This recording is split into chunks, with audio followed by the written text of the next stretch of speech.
Jawab Yesus kepada mereka, "Jangan kamu bersungut-sungut. Tidak ada seorang pun yang dapat datang kepadaku jika ia tidak ditarik oleh Bapa yang mengutus aku.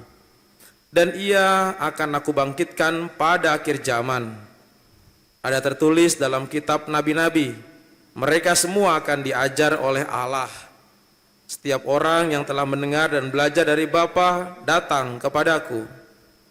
Hal itu tidak berarti bahwa ada orang yang telah melihat Bapa. Hanya Dia yang datang dari Allah. Dialah yang telah melihat Bapa. Sesungguhnya aku berkata kepadamu, siapa saja yang percaya, ia mempunyai hidup yang kekal. Akulah roti kehidupan. Nenek moyangmu telah makan mana di padang gurun, dan mereka telah mati. Inilah roti yang turun dari surga. Siapa saja yang memakannya, ia tidak akan mati. Akulah roti kehidupan yang telah turun dari surga. Jika seorang makan roti ini, ia akan hidup selama-lamanya. Dan roti yang aku berikan itu ialah dagingku, yang akan aku berikan untuk hidup dunia. Berbahagialah orang yang mendengarkan sabda Tuhan dan tekun melaksanakannya.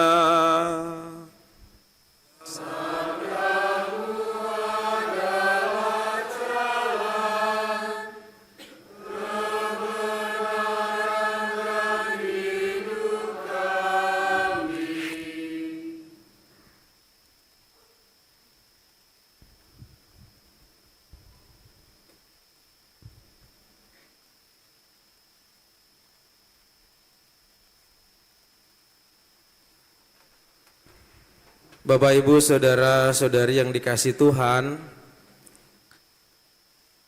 banyak orang beriman memiliki tujuan yang sama, yaitu adalah ingin masuk surga. Dan tentu orang beragama bukan saja agama Katolik, tetapi semua agama ingin bahwa dia nantinya masuk surga. Bahwa semua orang beriman percaya bahwa setelah kehidupan ini mereka ada kehidupan lain yang baru lagi, dan kepingin di kehidupan yang baru semuanya masuk dalam surga. Tapi tidak semua orang beriman mau disuruh ke surga duluan. Betul Bapak Ibu? Contohnya yang ada di sini, mau ke surga mau, sekarang ntar dulu pasti. Ya. Karena ke surga itu orang mengatakan pasti bilangnya nanti lewat kematian, ya, satu-satunya jalan. Saudara-saudari, tentu hal itu adalah sesuatu yang jauh yang kita pikirkan orang beriman nanti ke depan harapannya. Namun bagaimana kalau dalam gereja Katolik, dalam hidup yang kita bayangkan di kemudian hari itu sudah harus hadir saat ini. Itulah konsep yang pada hari ini kita dengarkan dalam bacaan Injil hari ini. Yesus mengajarkan kita bukan nanti saja saat kita menghadapi yang namanya hari akhir dan juga penghakiman lalu masuk dalam kerajaan surga. Tetapi surga itu bisa dicicipi mulai dari sekarang. Surga itu bisa dirasakan mulai dari sekarang. Itulah konsep Katolik, konsep orang-orang Kristen yang percaya kepada Kristus. Yaitu adalah Allah yang jauh di sana, yang ada di surga. Surga yang jauh masih di sana. Dan Allah sebagai yang memiliki surga yang jauh di sana selalu berhadapan dengan manusia yang manusia itu merasa dirinya tidak pantas dan jauh sekali untuk menghadapi itu. Maka kalau kita dengarkan dalam kitab suci, dalam perjanjian lama, menyebut yang namanya Allah saja, orang-orang Israel itu tidak berani. Makanya disebut Adonai, ada nama samaran. Karena Allah itu merasa jauh. Begitu juga ketika Nabi Musa mengatakan ada gunung Tuhan, tempat berjumpa dengan Tuhan. Dan orang-orang Israel tidak ada yang berani memanjat gunung itu. Bahkan di lereng-lereng gunungnya saja ada batasnya. Musa pun sebagai orang yang juga berhadapan dengan Allah, tidak berani melihat Allah face to face, berhadapan langsung. Karena Allah yang begitu jauh dan Allah itu yang begitu agung dan Allah itu yang begitu dahsyat. yang tidak bisa dipandang dengan mata manusiawi yang sangat fana ini. Dan bagaimana surga itu bisa dirasakan dalam konsep Kristen. Surga itu bisa dirasakan pada saat hari ini kita bersama-sama mendengarkan, "Akulah roti yang turun dari surga." Saudara-saudari, kita bisa membayangkan roti yang turun dari surga. Roti ini dari surga. Mengapa dikatakan demikian? Karena pengalaman perjalanan bangsa Israel itu pernah merasakan mencercap roti yang turun dari surga. Roti mana ketika mereka berada dalam kelaparan itu. Tetapi yang ditawarkan ini berbeda sekali pada saat Yesus menawarkan yang berikutnya lagi. Bukan roti yang kemudian dari surga itu lalu kemudian habis, kenyangnya sebentar, selesai, dan nenek moyangnya juga mati. Tetapi yang ditawarkan di sini adalah roti dari surga yang bisa memberikan kehidupan yang kekal.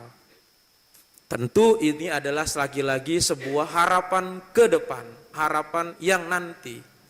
Tetapi bagaimana kita mau yang sekarang itu, surga yang sekarang itu? Saudara-saudari, inilah yang ditawarkan. Ketika roti dari surga turun, orang kita semua diajak untuk menerima itu. Di sini sudah dikatakan di awal, bersungut-sungutlah orang-orang Yahudi itu.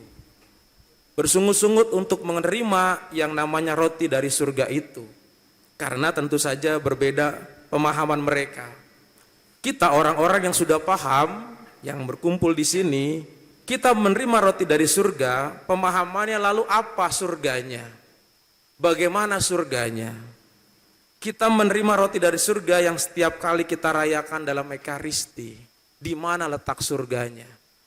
Saudara-saudari yang dikasihi Tuhan, tentu menyantap roti atau hosti yang telah menjadi tubuh Kristus. Itulah surga. Tapi bagaimana surga itu bisa dirasakan? Ini adalah suatu hal yang perlu menjadi pemahaman dan juga permenungan bagi kita-kita semua yang sudah menyantap santapan surgawi itu. Apa yang bisa saya rasakan? Surga mana yang bisa saya rasakan? Seperti apa surganya yang bisa saya rasakan ketika saya atau setelah saya menyantap tubuh itu? Maka kita akan ingat apa yang disampaikan Yesus di sini. Akulah roti yang turun dari surga. Maka jika seorang makan roti ini, ia akan hidup selama-lamanya. Dan aku memberikan dagingku yang akan kuberikan untuk hidup dunia. Saudara-saudari, pertama-tama hal yang perlu kita lihat dan dengarkan adalah bagaimana roti dari surga ini adalah sebagai bekal dalam perjalanan menuju surga itu sendiri. Roti yang diberikan untuk kehidupan artinya adalah kekuatan. Di mana orang yang makan roti dari surga ini diajak untuk bersama-sama melihat bahwa dia tidak sendirian lagi menghadapi suka duka dan juga kesulitan dalam menuju perjalanan itu. Nabi Elia itu yang dicontohkan dalam bacaan pertama. Ketika Nabi ini mengadakan perjalanan yang jauh, dia sudah putus asa, lebih baik saya mati saja, tidak sanggup menghadapi perjalanan itu.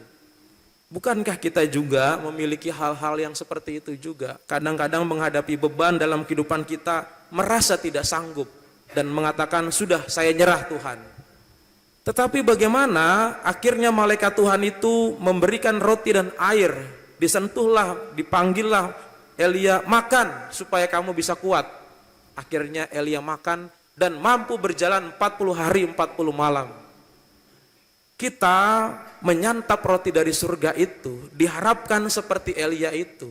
Tidak lagi mudah menyerah menghadapi segala macam beban dan juga tantangan itu. Tetapi bangun seperti Elia, menyantap makanan itu dan mampu berjalan. Itulah roti dari surga. Bisa berjalan 40 hari 40 malam tanpa makan dan minum, kedahsyatan roti dari surga itu. Artinya kedahsyatan roti dari surga yang kita santap ini mampu menguatkan kita. Ketika kita menghadapi persoalan dan juga tantangan menuju pada perjalanan hidup kita itu, menuju tanah surgawi itu, menuju tujuan kita itu, roti dari surga ini yang meneguhkan dan menguatkan. Apakah kita sudah merasa demikian? Dan itulah yang diajak, kita harus merasa demikian. Kita harus merasa hal itulah yang meneguhkan, yang membekali kita. Yang kedua, surga itu bukan hanya sekedar bekal dan pemeliharaan roti dari surga itu. Tetapi kalau namanya surga adalah suasana yang kita rasakan.